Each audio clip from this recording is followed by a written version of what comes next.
the Builders Merchants Federation has kindly agreed to come on the call. It couldn't be probably a more timely call. You'll all have learned this morning that there is going to be a ceasefire for 2 weeks, and I think oil prices have dropped. John is going to share with you. John oversees, the Builders Merchants Federation, so he deals with all builders merchants, independents, the big nationals, a range of builders merchants. John also is involved in dealing with all the major manufacturers, government, various different organisations, the CLC, and I'll let John cover that with you all shortly. However, I say we've got some exciting news. I'm going to hand over to Anna. Our R&D forum website will be going live today. It's been updated, and it really is a website that's been created based upon your good selves. So several of you have your actual website on our website, but I'm going to hand over to Anna just to run through it. We're really pleased and proud in 6 years where we've got to, and I guess I have to make mention of our 4 founding sponsors. Velux, an incredible business. Hans Grower, another incredible business. Imperial Bricks, another incredible business. And finally, Knauf. All 4 manufacturers have family members involved in the business. So it very much aligns to the ethos and values of what we're doing, which is championing the interest of SME house builders up and down the country. Over to you, Anna, just to give everyone a little bit of a feel and a flavour for what's to come. Thank you, Edwin. Good morning, everyone. Just to run through what phase 2 of the website is going to look like, we're making some changes which are going to basically give more to our members. So we're going to ask members to be able to log in and register, which enables us to be able to include a lot more information and benefits on the website itself, because it'll be behind this login wall, because obviously we need to protect your data. We need to make sure that we're only giving these benefits and this information to the membership. So we're going to be adding this kind of, you can see it here in the top right hand side, where you're going to be able to log in and register. Now, there will still be a lot of information on the website. So if you don't want to register, or if someone's looking to see what the forum's all about, you'll still be able to see kind of the bare bones of what it is. But to actually get the nuts and bolts, to get access to all of the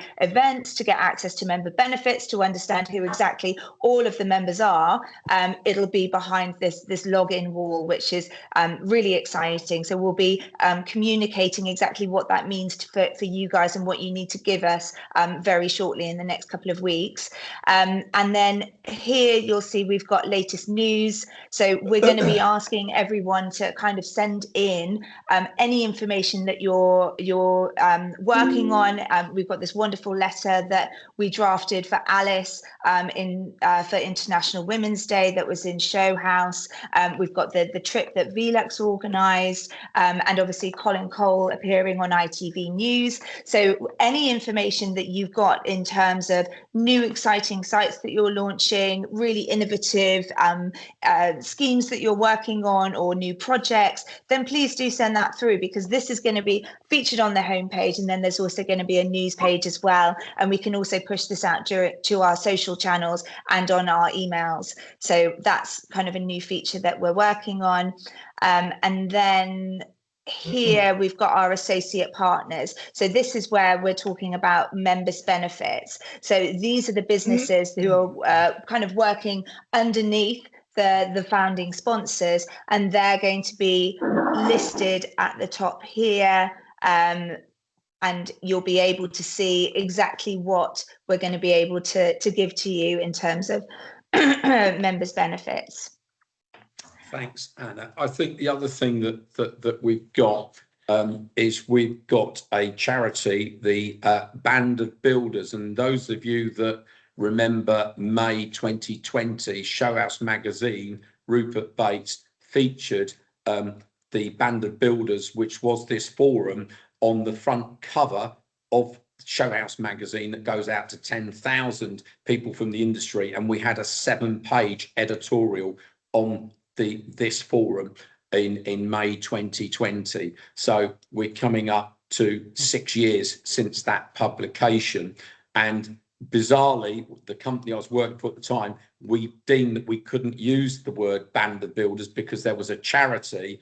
How bizarre now that I've now got Gavin, who is the founder of the Band of Builders, now going to be the key sponsor, or the key charity that we support in terms of going forward. So yet again, won't go into too much detail on that, but it's a wonderful charity about supporting people from the house building industry that may have got injured or whatever, in terms of looking after them. So again, you can see the spirit and the nature of what we're trying to do. This is your website, as I always say, and I'd love your feedback and input into things that you would like to see and you'd like us to add or contribute to it. And as I said, we've already got certain SME house builders that have got their websites on there. And so if any of you would like to incorporate yours on there, then please share it with Anna, myself, or Maria, and we will incorporate that on there. It just creates a community for you up and down the country where you can see what your fellow SME house builders are up to, what they're doing. You can all benefit and help each other in the areas of sales, marketing, and various other areas. So I think this is something that will be as useful as you want to make it for yourselves. And what we're trying to be is the conduit for the SME market to support you. So I think it's important that you register for the reasons that we said, so that it gives some privacy to the things that we want to share more with the members than with the wider audience. So we've got the form there, so I'd urge you do that. So I think in terms of that, that's the website. Anna will be sharing that with everybody. Love your input in terms of that. Before I hand over to John, one other thing that I wanted to cover was the Regional Building Foundation, which obviously everyone's given the opportunity to register. And this is something that I've been involved in and now sit on the board of the Regional Building Foundation, which is all about connecting legacy landowners with SME house builders. We have formed a board, and we will be looking at regional forums, 14 up and down the country. Last week, I was at the Legacy Building Industry event with the King's Foundation, and literally was with 30 odd landowners up and down the country. And the overriding feeling from them all is they're delighted with what we've set up, because they do not want to feel forced to have to release their land to the national house builders. So it's an incredible opportunity for yourselves to register on that. And I know we've had, I think, coming up to 50 that have registered, but some of you may not have done.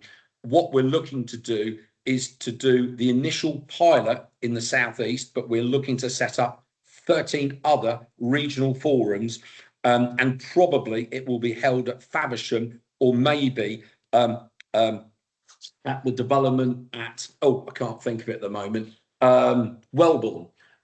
So we're looking at that to really pull together landowners in the region, SME house builders in the region, funders, and also supply chain material suppliers, to bring people together as a community, and also to open up discussions on small sites enabling programs and land opportunities. So it's something pretty unique that's not happened before, because typically the landowners I spoke to have not had access to quality SME house builders, and have felt there was no other option where they've needed to release their land, but to supply that to the big nationals. So it gives us a great opportunity for people on this forum to be part of this. So I'll leave that with yourselves.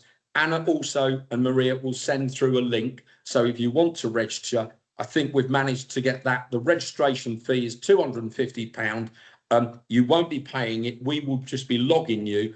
And when the Regional Building Foundation website is up and running, then that will be transferred across. But it was going to be £350. We've got an initial fee for our members for £250 in terms of that. So those are the sort of things we're looking to do to champion and support SME house builders. Final thing, before I hand over to you, John, we have, and I'd like you all to make a note of between 2 and 2:30 on Monday the 13th, we've got an emergency R&B House Builder Forum meeting for a special industry announcement. I'm not going to say anything more, but I would urge you all to make a note of that. We will be sending out a communication tomorrow to all of our members and the wider audience in relation to this, but it is something that I'm super proud that the R&B House Builder Forum has been seen as the vehicle to communicate this out first to the industry. So quite a significant initiative and announcement that I'm not going to say anything more on. I'm going to leave that with you, but lock out 2 to 2:30 on Monday the 13th.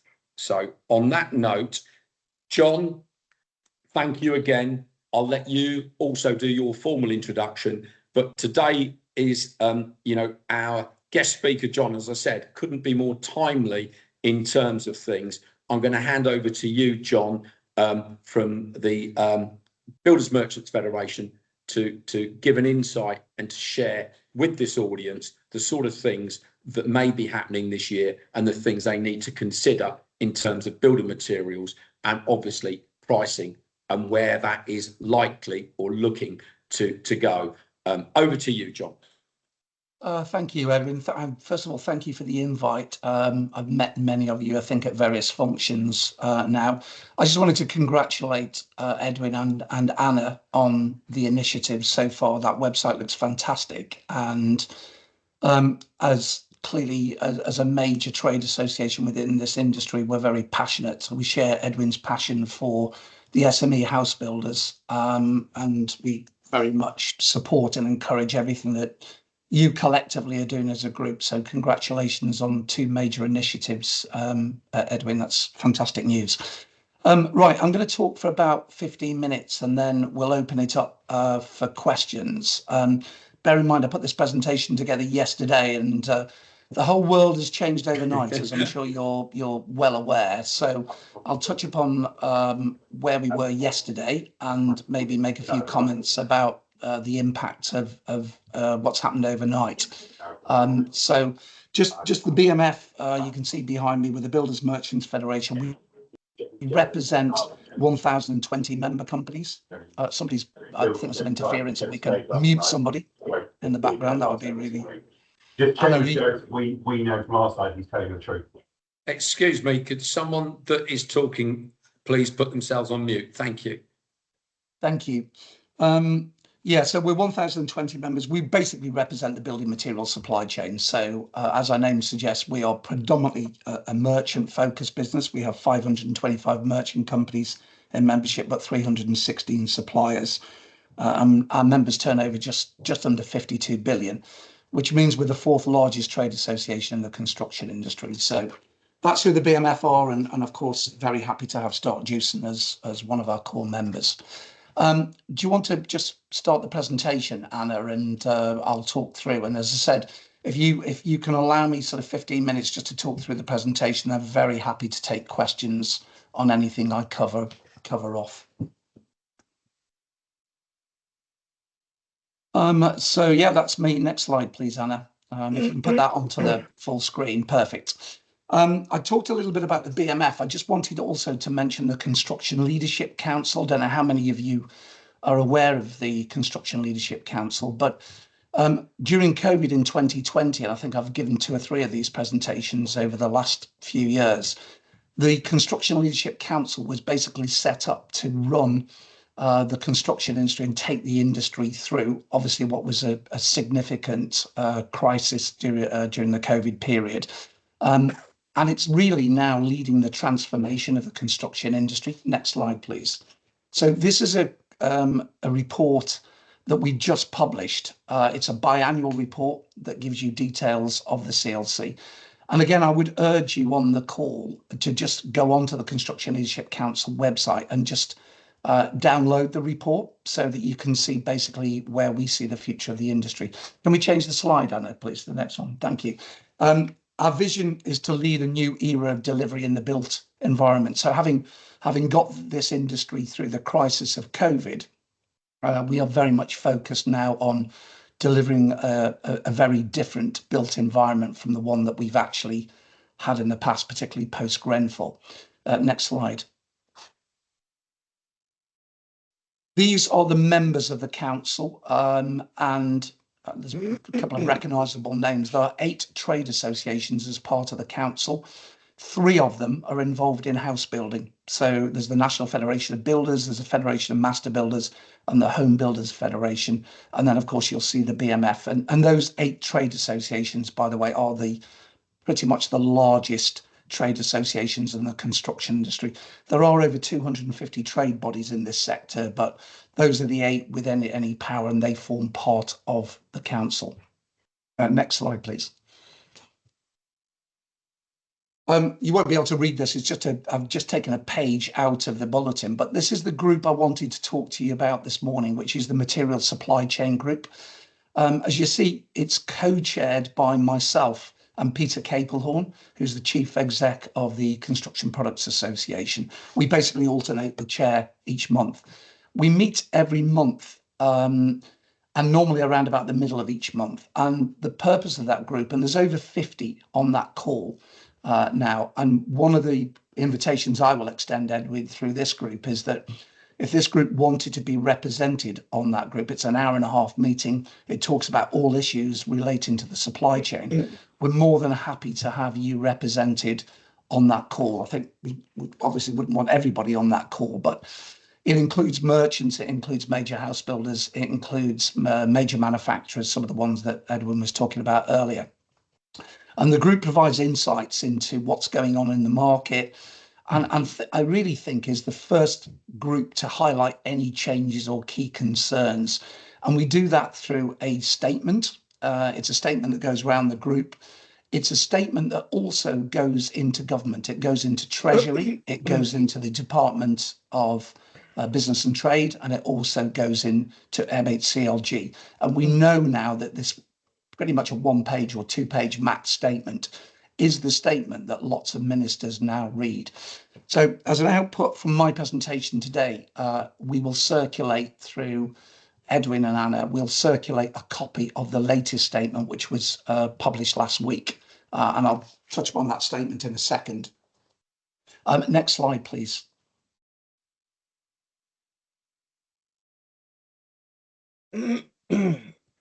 This is the statement. As you can see, the last one was published on the 30th of March.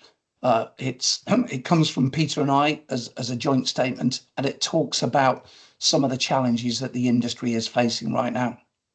I'm not going to go through the statement in detail because I will circulate the statement afterwards. Clearly, I think we all know that the challenges that this industry faces, even before the Middle East crisis, were quite considerable. And I'll show you some stats in a minute, which talks about where the industry is currently. But on that second paragraph, you'll see total construction output actually decreased by 2% in the 3 months to January 26. That's now 4 consecutive months of decline that this construction industry has seen. So already prior to the Middle East crisis, we were dealing with a number of major issues that were impacting on the industry. The biggest risk, of course, to the sector, as we've seen it over the last couple of weeks, is the impact of the Middle East crisis, and that's what I want to focus on today. So, and we'll touch upon this as an ongoing issue, that there are no material supply chain issues. So if I focus on the availability issues, first of all, a lot of the product that we use in building materials, of course, are manufactured in the UK. 76% of all the materials that we use are manufactured in the UK. So we're not at risk in terms of importing materials. Having said that, there are specific products, particularly some of the products that are made in India, that have been affected by the crisis. So things like Indian sandstone, porcelain, landscaping products, wall and floor tiles have all been affected by both by price volatility and by availability. I think that the core issue is really around shipping costs, transport and distribution costs, and of course, energy costs, particularly for those manufacturing businesses which are energy intensive. And that tends to be the very heavy side. It's bricks, it's blocks, it's insulation products. It doesn't really impact on the light side products, the plumbing and heating products. So please read that statement. I'll touch upon the statement as we're going through. And certainly, Edwin, we can set up a system whereby the group receives a copy of that statement as soon as the statement goes live on the CLC website. Then we get that statement circulated around the group. And this is really the one that you want to be reading through and taking note of. Next slide, please, Edwin.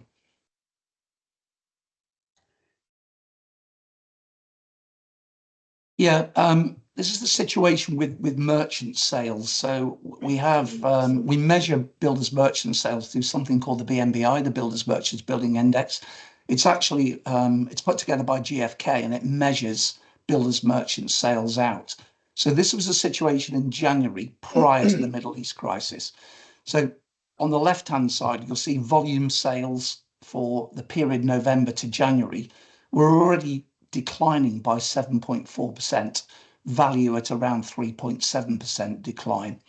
And then if we track back over the last 12 months between the period sort of Feb 25 to Jan 26, you'll see 0.6% growth volume, 0.2% growth value. Basically, the sector has been bumping along, and it's really been like this for the last 3 years. Post the COVID boom that we had in 21-22, then we've seen that that decline in sales. So even before the crisis in the Middle East hit, we were talking to government about, look, the construction industry is going through a very difficult, very challenging period. And of course, one of the measures of that is house building, which I'll touch upon in a second. So this was the situation at the end of January, already a difficult trading environment. And then, of course, in early March, we had the Iranian situation. Next slide, please. And of course, the biggest single impact that we've seen is the impact of the Middle East war on Brent crude oil trading prices. And you can see by that graph, that red line, which takes you back from the 2nd of March through to, this was yesterday, as you probably gathered overnight, Brent crude oil has now come back down to just below $100. But this was the situation up until last night, so up by 56%. What, therefore, is the impact of that on the industry? Next slide, please. And this is the current situation, by the way, was the current situation yesterday with oil inflow. So the last oil tankers headed for the UK left the Strait of Hormuz on the 28th of February. They will arrive on the 10th of April in the UK. And when they stop, it means we stop. The UK will stop receiving 160,000 barrels per day in oil inflows. That's a significant impact on the industry. Of course, the major impact for merchants and for transport and distribution is around diesel. 38% of all the vehicles that we operate in the UK are diesel. Positive news is that the UK actually is a diesel producer. We're 80% of the diesel consumption is actually produced in the UK, but we still rely on 20% of the diesel coming into the UK. Next slide, please.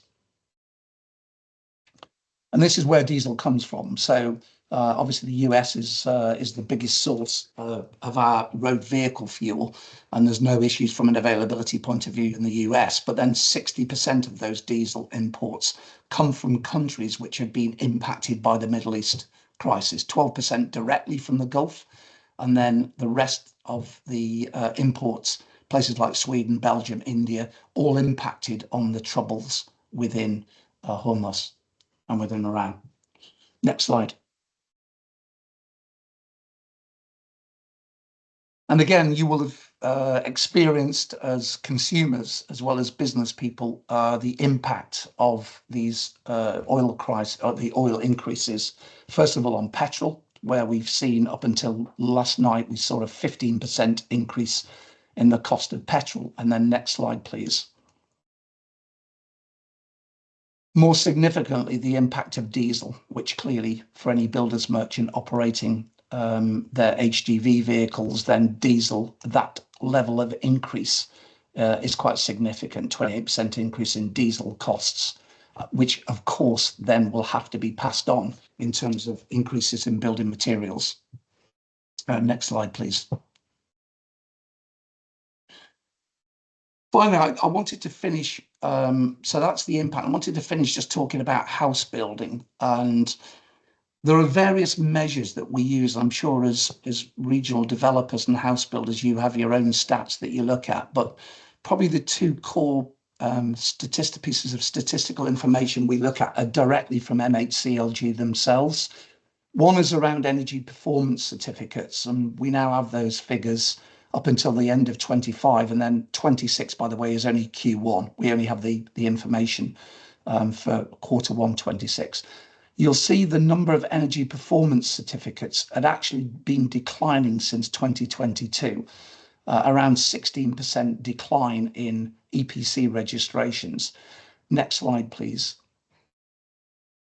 We then look at another measure, which is net additional dwellings. This is obviously takes into account not only new homes built, but extensions, loft conversions. Again, these figures are directly from the government's own department, MHCLG. And again, unfortunately, there's a time lag with these. So the last figures we have ended in Q1 25. These are produced annually by these figures. But when we talk about 1.5 million homes and whether the government are going to deliver those 1.5 million homes, you'll see that whichever measure we use, EPCs, net additional dwellings, which as you can see has seen an 11% decline here, or next slide, please, taking out additional dwellings, just focus on new build completions. They're also 10.2% down over the last 3 years. So, and as you know, to hit that target of 1.5 million homes, we need to be delivering around about 300,000 homes a year, whereas clearly these figures indicate we're not even achieving the 200,000 target.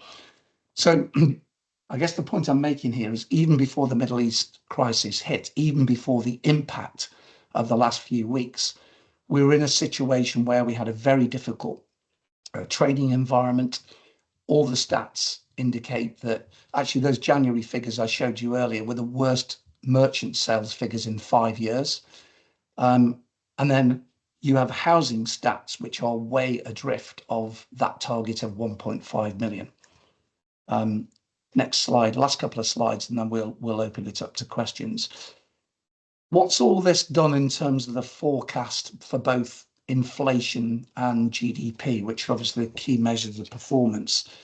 Well, if we go back to December 25, and these are OECD economic projections, inflation was forecast this year to be around 2.5% and to come down by the end of the year to probably around that 2% mark.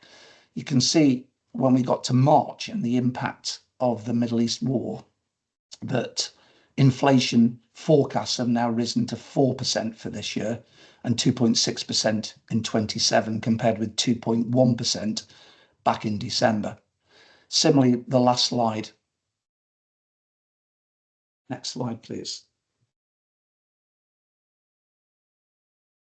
GDP projections. Again, if we look back towards the end of December of last year, GDP forecast was 1.2%, which is still obviously significantly lower than the government target of 2%.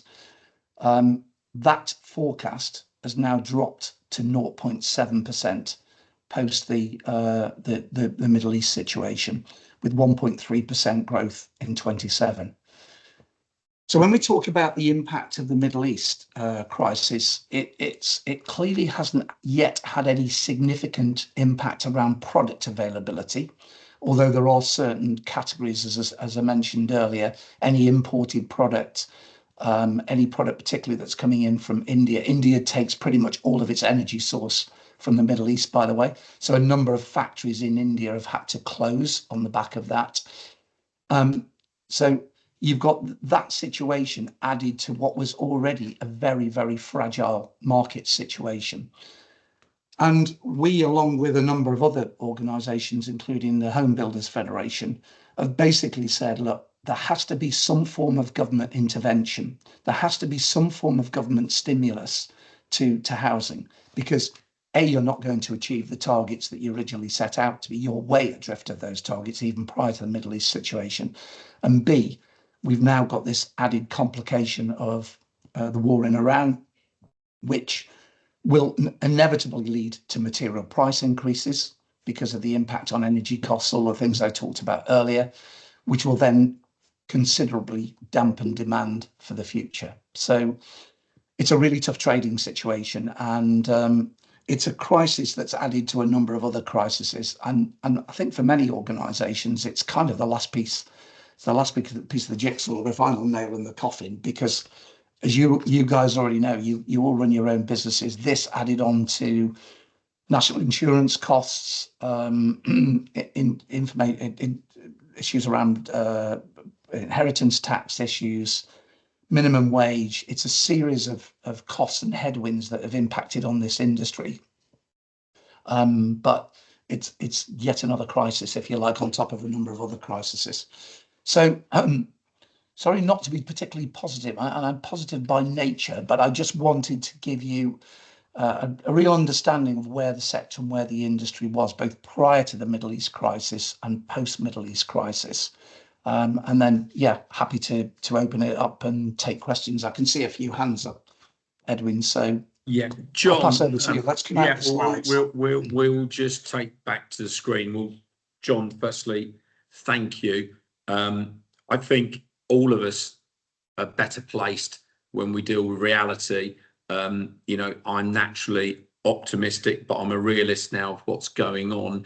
And I think the call today is invaluable to help the thinking and the approach and the steps that the people on the audience take. And I think it's really important that we face into what it is. I think, you know, there is something, you know, that we can all do. And there will be an announcement, as I said, on Monday, which is a one step for the organisation that I work for to actually be standing to support all of you on the call in terms of what we're looking to do. So I won't say anything more on that, but this forum is significant, you know. And John, can I just thank you for even, you know, giving me the opportunity, us to be on the CLC. I mean, again, this forum, every one of you that are on this call has contributed to that. You've all contributed to Show House magazine, which is probably the most significant publication in the industry, wanting to partner with the R&B House Builder Forum. It's not been me, it's not been Anna, it's not been my son Aaron, who's obviously recently joined a director in terms of the R&B House Builder Forum to support us. It's every one of you that have helped shape to give us a membership. I think, Anna, we've got 400 members now, not signed up, because obviously we've not asked anyone to do that. But we want to professionalise this. We want it to be a voice, not of moaning, but a voice of action and to making something happen. So I guess, John, I'm going to ask one question. I can see several questions up there, but from my perspective, I've lived and breathed with SME house builders for the last 14 years. If I was an SME house builder, clearly you've covered some pretty stark news, and it was a tough year last year. and none of us thought it was going to be any tougher. We thought, if anything, we'd see a slight upturn in terms of things. And obviously, none of us foresaw the war in the Middle East. But I guess as an SME house builder, I'd be asking you the question, John, where are cost of materials going? Because sales are tough at the moment. So obviously, maintaining building material costs become key. Where do you see a typical building materials for a home? Where do you see that? And obviously, we won't be holding you to it, but I think everyone would like to get a gauge of, typically what is the increase likely to be, but also more importantly as well, what about availability? Because often when there are significant spikes in prices, people tend to panic buy. And as a result of that, we could have certain materials go on allocation, and that can cause big issues. And I have to say, and it's not me being disrespectful for the national house builders, because they play a key role in house building as well, but they often can tend to get allocation of a load of stuff, which means that the smaller SME house builders may well suffer when they have to build and see things through. So, John, before I hand over to Stephen Brazier, I think was the first one to ask a question, and then Chris Carr and Andrew Cam, would you just like to maybe just touch on that, John? Just your own personal view rather than the view from the BMF, I guess. Yeah, in terms of material prices, I mean, I'm sure you're all aware there are various supplier letters doing the rounds, and some of those price increases vary from 2.5% up to 20%. So there's a huge variety of increases that are currently coming through. I think what I would always advise you to do is clearly query those increases, because in this situation, and there's one or two suppliers on the call, but I know I used to be a supplier, there will be suppliers that naturally will have to put price increases up, particularly those ones that rely on that are energy intensive. So the ones I talked about, bricks, blocks, plasterboard, all are facing large, significant increases in gas energy prices, and I think some of those have already started to put those price increase letters through. Although also a number of those companies do hedge. They hedge often 3-6 months in advance. So you're right to go back to any of those and say, well, have you hedged those prices? But you want to see justification of what those price increases, exact justification of what those price increases are, and what's the foundation for those price increases. Because we know also you want to see a notice period, because again, we've seen letters from suppliers that have given 3 months notice period. I've seen letters from suppliers giving 3 days notice period, which is completely unacceptable. So I think the key message is to go back, and if there's justification for those increases, and that justification is made clear, then of course you have no choice but to accept those increases or look to change supplier, any of the other techniques, if you like, that you have. But it is inevitable that price increases will come through on the back of what's happening, even given the situation we're in, because basically we're now about to go into 2 weeks of limbo land, where nobody really knows what the outcome of those negotiations, discussions will be. But the damage is done to some extent, as you saw from the increases in diesel costs. We all know when fuel prices go up, they rocket skywards and then they come down like a feather. So it'll be a while before those prices start to stabilize again. So yeah, material prices will go up. Who knows what the average will be? I could say 5%, I could say 10%, Edwin. I'd be clutching at straws to say that. But I think the most important message, and we've made that clear, by the way, in the statement, is you as builders, as customers, if you like, of the builders merchants, and the builders merchants as customers of the suppliers, because we all know it starts with the supplier, it moves through to the merchant. The merchant has no choice, particularly in this economic environment, but to pass that price increase onto the builder.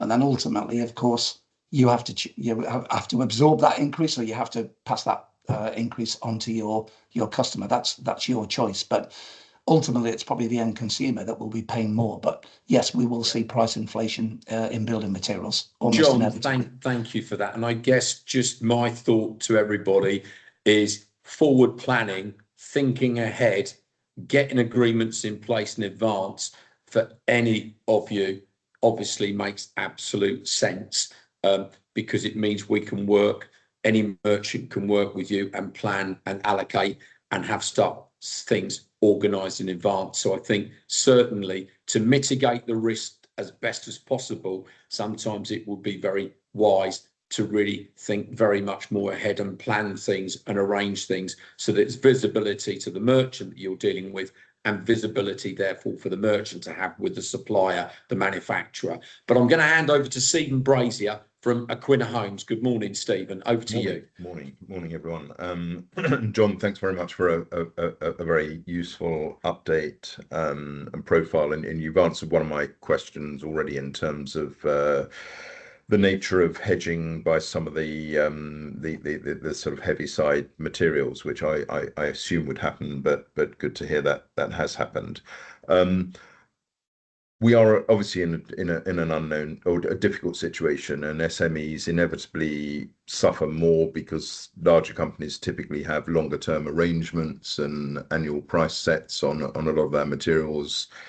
And I guess they're much more insulated from these sort of bumps in the road. But whilst you've been talking, I've just looked up the oil price, and Brent is down $15 today to just over $94, down 13.4%. And I think I'm certainly concerned, and I'm sure a number of others are, that it's very easy to get letters out flagging up price increases, and it's relatively easy for your members to pass on price increases. But given the nature of hedging and given the potential short-term nature of this scenario, we really could do with some comfort that we're going to see the benefit when prices do come down. And I think it's very easy just to flag up, we're all in a terrible situation, prices have got to go up. But you've alluded already to the fact that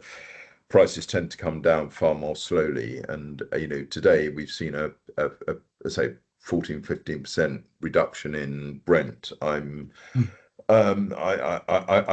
can tell you for certain that I doubt any of your members will be sending out letters today saying that our price increases are now down 15% from what we suggested at the back end of last week. And I just wonder how you can give us some comfort that will be managed, and given that it will affect SMEs much more than the larger guys because they have longer term agreements, as I alluded to earlier. Yeah, I mean, I think the first point, Stephen, is it's volatile, isn't it? I mean, we've seen that. One day the price can go down dramatically. Trump wakes up tomorrow morning, makes a statement about something else, and then it can go back up again. So it's the volatility that is really difficult to call. I think no supplier wants to put price increases through unless they really have to. And as I said, I think it's your role, quite rightly, to challenge what those price increases, how those price increases have been constructed. Understand exactly, it's a 5% increase. Where's that 5% being made up? But it's very, very difficult to look at, the price of oil on one day and say, because it's gone down by 50%, that means all of the price increase letters that have already gone out or are about to go out will change, because it's much more complicated than that, Stephen, as I'm sure you were aware. On the hedging issue, some manufacturers hedge up to 12 months in advance, others hedge only 2 or 3 months. It depends on that company policy. So for some, it has less impact than others. Again, it's for you to query, I think, either with the merchant or directly with the supplier. If you're talking to the supplier, what is your hedging strategy? How far ahead have you actually bought forward? What stock have you got on the ground, that I can buy now that aren't impacted on these price increases? So it's, it's back to the point Edwin was making. This is all about communication with your merchant and if it's direct with the supplier, with that supplier. There are I know one or two suppliers on the call, so it might be interesting, Edwin, to get their perspective as well. What I would say, and really, because I'm conscious there's other builders that I want to have their questions on there. It's about transparency and it's about trusted relationships. Absolutely. Never have trusted relationship been more important. This is a forum which I've tried to build trust on a community of SME house builders. The business I represent, we are championing the interest of SME house builders and have committed to that in more ways than one. So again, having that visibility, having businesses that are taking a long-term view and not looking to profiteer, as companies did during COVID, it's looking at that. And that's down to a trust. When you trust your customer or you trust your supplier or your merchant and they're telling you stuff, you know that they've got your best interests at heart. And that's a judgment. And that's built through that. And I think and just to say, Stephen, 80% of our merchant membership are privately owned, family-owned businesses, which, they're not supplying large house builders, they're supplying the smaller, medium-sized developers. So, they have strong family values. They don't want to pass increases on where they have to. So back to what Edwin's just said, this is about openness, this is about transparency. And when you read the last paragraph in the statement, when we circulate the statement to you, that's exactly what it says. And look, there's a lot more openness now in the construction industry than there was sort of pre-COVID, that I can honestly tell you. And the Construction Leadership Council has allowed house builders, manufacturers, merchants to be much more open with each other about what are the challenges that the industry is facing, how collectively we can come together to face those challenges. So we will get through this, but we'll get through this by working more closely together. Yeah, thank you, John. Chris Carr from the Federation of Master Builders. Morning, Chris. Morning, Edwin. Morning, John. Morning, Chris. Just to say, I sit on the panel with John on the whatever they changed the name to now. John, you have to remind me again. Supply Chain Material Group. Yeah. That's the one. It's worth, if you've got a place on there, Edwin, have someone represented. It's invaluable to the industry, but also to the people on there as well. You gain so much insight. I also, with the CLC, I'm the representative in the SME housing sector now on the housing board. So it does a lot for the SMEs. A couple of things, John. We're talking about availability, I think, is a crucial one. I mean, when we talk about pricing, I encourage everybody to look at the corporate websites of the merchants and the manufacturers and keep an eye on their profits. And that's the only way you'll know if people are profiteering from this instance. And I know John don't like me talking about that, but we go on the corporate websites a lot to see who is profiteering from it. And I think that's always good.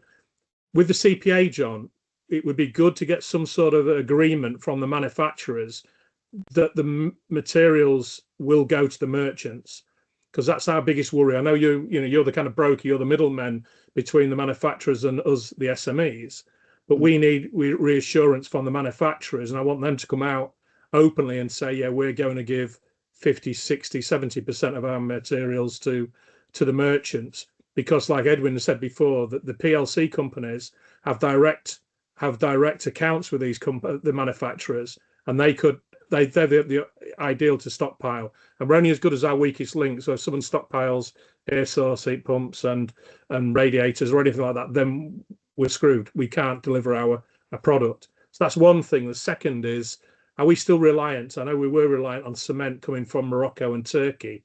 I mean, they supply is it 60% of all the cement coming into the UK? If so, are those channels still open? I know physically we can get across, but are they still delivering to the UK? Yeah, they are. Although, I mean, you're probably aware of the CBAM, the Carbon Border Adjustment Mechanism, that's clearly designed to protect UK manufacturers from, and that comes in January 27. That's there to protect UK cement manufacturers, UK brick manufacturers. There's a number of product categories it covers from imports. So but typically, particularly when when prices go up, Chris, that's when people tend to start to look at direct importing. But yeah, I mean, Turkey is still a major exporter of cement, and I think will stay that way. And it tends to be when there's availability issues or when there's price issues like the ones that we have now. So as far as the CPA is concerned, I mean, that Peter and I jointly run this. We work quite closely with the CPA. I don't think you're ever going to get a one consistent agreement across all manufacturers. Each manufacturer has a completely different, different strategic way of dealing with SME house builders. I think you're right to challenge particularly with your major suppliers, what their strategy and what their policy is. But realistically, we're never going to get an agreement that says, all UK manufacturers agree that 35% of their production will go to SME builders. That will never happen. I get that, John, but we have one manufacturer, block manufacturer, that does not sell to PLCs. They sell just the SME sector. If other manufacturers were to come out and say, no, we're going to look after you, long-term branding and long-term support would pay dividends. It just needs the manufacturers to understand if they don't act the game now and make sure the SME sector get the materials, then we have long memories. Yeah. And actually, if you look at the major brands that Edwin mentioned at the start of this presentation, the likes of Canal 4, Velux, it clearly, by lending their name and putting support into this group, they are clearly trying to address that issue of not necessarily moving their whole business away from major house builders to small developers, but they see the importance of this group, the 400 or so that Edwin talked about. John, otherwise they wouldn't be lending their support to John, I to think this on that, and I'm just conscious of time and I want to get Andrew Cam and Mark White on the call, but what I would say, Chris, it's a great point, and I guess this forum, what it's done is it enabled me to be able to give manufacturers access. A lot of manufacturers would love to deal with SME builders, but getting access to 1,800, however many there are, is so difficult for them. And therefore, this forum gives them that access to that. And therefore, from a point of view of developing their businesses and market sector, they're very keen to develop. And I'm working with manufacturers that want to grow and see this. And I guess what's happening is they get a greater understanding, they see the loyalty they get from SMEs, and there is greater commitment. So there is a movement. I've never had as many manufacturers calling me now to say, can we talk to you, Edwin, because we're very keen to grow our business in this sector. So I'm looking at long-term commitments from manufacturers that will get to understand this market sector, know how to tap into it, and are committed long term. The 4 companies that are founding sponsors are all private, all run by family members. And we are looking at how we do that in the company that I work for. I'm not in the business of promoting the company I work for daily, because I think what they're doing speaks volumes, and what you'll see is that playing out. This is about you as SME house builders. So Chris, things are happening.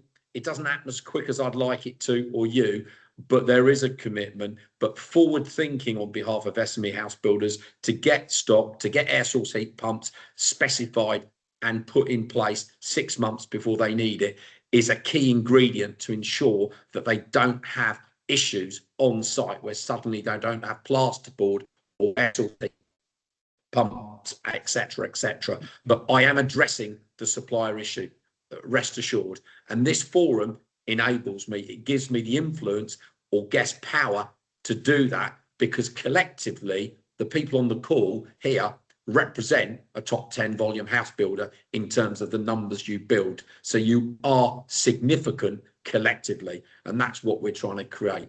Andrew Cam, over to you from Bourne Homes. Morning, Andrew. Morning. Couple of things really. John, obviously we've had these letters, I think everybody on this call has had them, giving sometimes days of notice about price increases. Now, if a block manufacturer or brick manufacturer haven't hedged, I'd be astounded. So they're putting price increases in while they're still within their hedging agreements, even if you say they're only hedged for 3 months. already the futures market on oil later this year is down to $80 a barrel.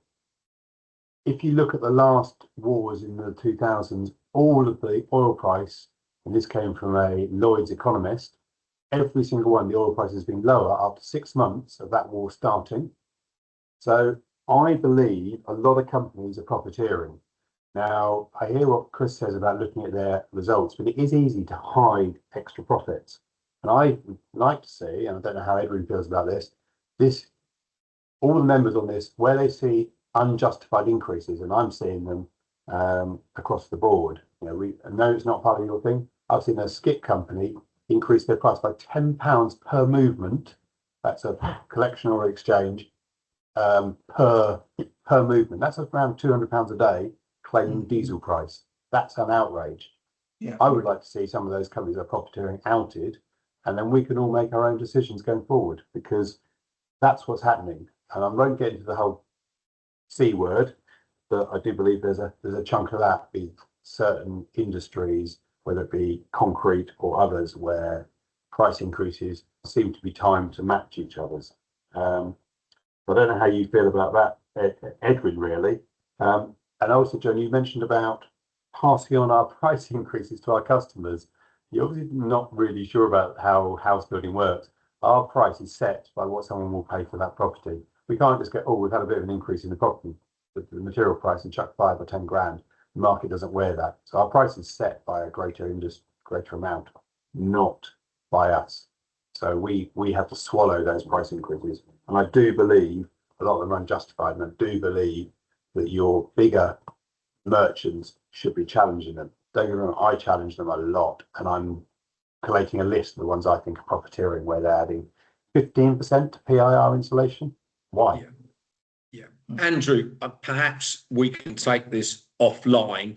I absolutely recognise what you're saying. You can imagine, as the business that I work for, you know, you can imagine the suppliers we deal with and the emails and communication we've had. So I think there's a lot going on there, and clearly our job, we are an agent. We the manufacturer, we buy materials, we break that bulk, and we distribute it through to people like yourself. So you ship boxes, and it's not your fault. We are doing that. But certainly it would be great to have your input and anyone else's in terms of particular areas, because there could be some commonality amongst you all, which I'm sure we would like to take on board and have a look at. So thank you for your question. And if there are individual suppliers where this is happening, Andrew, of course, we would want to know about that, particularly if they're members of the BMF or members of the CPA.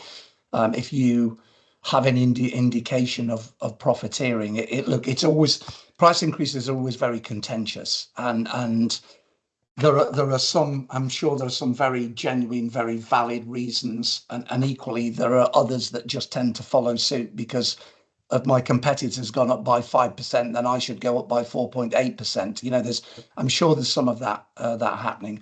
Where we know that's happening, and that's back to my original comment, you must go back to the supplier or to the merchant in this particular case and say, you want to understand exactly what the justification for that 4.5% increase is. What's the breakdown of that? How is that manufacturer, not just that sort of generic letter that says because of the energy, the war in the Middle East, you know, we put your prices up by 4.5%. That's what we're trying to move away from. Yeah, I guess not what's happening, John. No. Everyone on this call will tell Andrew, you those generic letters. Yeah, I think it's, you know, ultimately it's an ecosystem. We all need to ensure there's enough food on the table for everybody. And you know, there are times when the subcontractors are earning more than they should, times when the builders are, maybe times when you could argue the merchants are, or the manufacturers. But I think this is an environment where we need to make sure that the risk and reward is balanced between everybody in that ecosystem that we're looking to create. So I think it has to be balanced, Andrew, and ultimately you have choice to move elsewhere unless there are limited suppliers, and then you can be stuck. But we can address that outside. I'm going to hand over to Mark White now from Bargate Homes. Morning, Mark. Morning all. Right, I want everyone to Morning, get Rob. back in the helicopter and get boots off the ground and get back to a higher level conversation. Only because we need to. So SMEs, we're dying, we're in decline. Let's be honest. Uh, Events like this, we're supportive of the needs and everyone else, but without us, you have no one to sell materials to. So what I'm saying to everyone on the call, merchants, uh, John, etc. We've got to remember SMEs are relationship builders, not transactional builders. Okay, so we accept, and we will have to accept that there are going to be price increases, short term, long term. What we really need as a band of people together is to work out how we can try and take some of the stress out of our work in progress and our cash flow. Okay, so that may mean that we've all got to get together and agree some form of extended credit, either go 45 days, 60 days. Something's got to happen because we don't have the deep pockets that the Nationals do. We don't have the reserves that the Nationals do. But if we go out of business, then you really are only selling to Nationals, and we're getting to that point. We've got all the stuff that's coming down the line, even the building safety levy, all the stuff that we're all trying to fight against. At some point, SMEs are just going to sit on their hands. Okay, so I really want us back in the helicopter and to go away from today and go, what can we all do together? Because there's got to be some form of stress relief in this. And we are a bunch of very clever people and we'll always get to solutions. But as I say, we've got to get back to relationships rather than transactions. That may be a case of extended credit or, I don't know, rebate back, in December for those who've been loyal to the merchants and stayed with the manufacturers. I'm not sure how we do it, but just saying, can we all try and go away from today and think how we can stop the decline of the SME going? Okay. Sorry to rattle on, but it's kind of how I feel. It's just yet another pressure. Mark, I think we wouldn't be on calls like this if we didn't value the role of the SME builders. As I said, for most of my members, it's the heartland of their business. Without you guys, they don't have a business. It's as simple as that.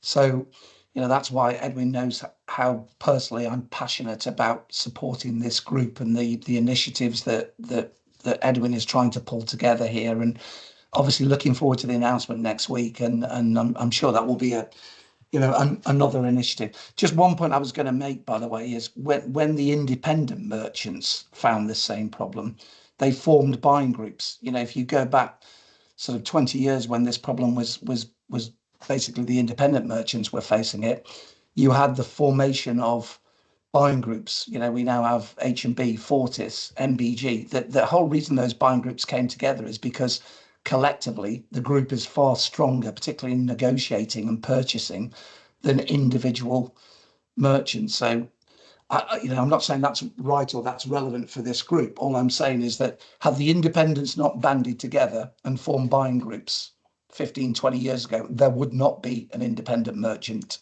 sector anymore. And I think that's great. I think we've just got to be careful after the CMA investigated into us in the last 6 months that we don't suddenly then come out and start, in their views, colluding on price fixing and structures, etc. So I think it's a great idea, John. I think we've just got to be mindful of the optics that are already bad for house builders in the first place. But I think we've got to, again, I say, back in the helicopter, be relationship building, not transactional, and you are on the call, and it's lovely that you do, and I see you at a lot of events and I know how passionate you are. Unfortunately, control of the members then below you is the same as for us. The guys on site, I've got no real physical control over. I can tell them what I want to get. We've got to try and somehow get us all to act together, and except it is an absolute. And it's probably the worst I've seen the SME industry, and we've stopped talking about how many we've lost, because I don't think some of them are lost. Some of them genuinely are just sitting on their hands going, "It's my family money. I'm just not investing it anymore." And it's well, we all profit out of a good, healthy housing market. So what we can all do together, and I'm looking forward to the announcement next week. But we need to do something. Yeah, just picking up on Darren Jones's comment quickly. You do, and particularly around the lobbying area, because as Darren's made the comment there, this is a government that's got great rhetoric that talks about what they're going to do, but the reality is we're not actually seeing it on the ground. So the more of us that collectively come together to say, look, there has to be some form of government stimulus. This is the first time in 60 years that there's not been any form of help to buy. You'll never use that terminology, by the way, they hate it, but freedom to buy, which is the Home Builders Federation concept. Anything to help stimulate the industry, particularly given the stats I showed you at the start, where the industry is currently. Well, what I'd say, and John, on behalf of everybody, can I just say thank you for affording the time. You're a great ambassador in terms of what you're doing for the industry, and clearly I know your passion for SME house builders. Many of your members, their livelihood is based upon serving SME house builders, as you've quite rightly stated. I really do take on board Mark White's point. It's close to my heart. We need a collective. Everyone comes on this call, and it is not a talking shop. We are looking to make things happen. You can see that from what I'm doing with the Regional Building Foundation, with what I do with the APPG. It's so difficult to get through to government. And I think we need an initiative that is grassroots up. On that note, I will say to you all, please make time on Monday the 13th between 2 and 2:30 to be on the call, because boy, have I worked hard to get us to a place where we need to be. And I believe the only way we'll do it is grassroots up and not top level down. And you cannot ignore the voices of the number of SME house builders that are part of this forum. No government, no organisation could ignore it. And all I would say is that is looking to be expanded significantly. So be on the call, be part of the change. I always say, be the change you want to see in the country, because individually we can be that change we want to see in the country. And I do not want to see a country where 5 national house builders are building 95% of all homes in the UK. And we have to make changes take place. And if we can't rely on the government to do it within a reasonable space of time, we have to take it upon ourselves. I'd just like to thank you all for being on the call. I think some great questions. And can I wish you all some time out? I'm literally jumping in the car to go to Stansted. I'll be enjoying the sun. Can I say to everybody, thank you for being part of this forum. Please review the website. We're going to send it out. I want you to be my critical friend. So please tell me if there's things you think could be improved. Aaron, Anna, myself are very keen to get this and refine it. It's work in progress. It's a website that we're very proud of because it's been made and shaped around you. Even the logo, I think we had 12, we've got a dozen SME builders create the logo with us. So it's yours. Please help us shape it and let's make a difference together in a very, very difficult market. We can make a difference. We have to make a difference because otherwise we won't have this forum and we won't have the quality of homes that we've all would like to see going forward. So thank you all for your contribution. Thank you. Can we say a round of applause to John Newcomb? Thank you, John. Very much appreciated. Thanks, guys. Yeah.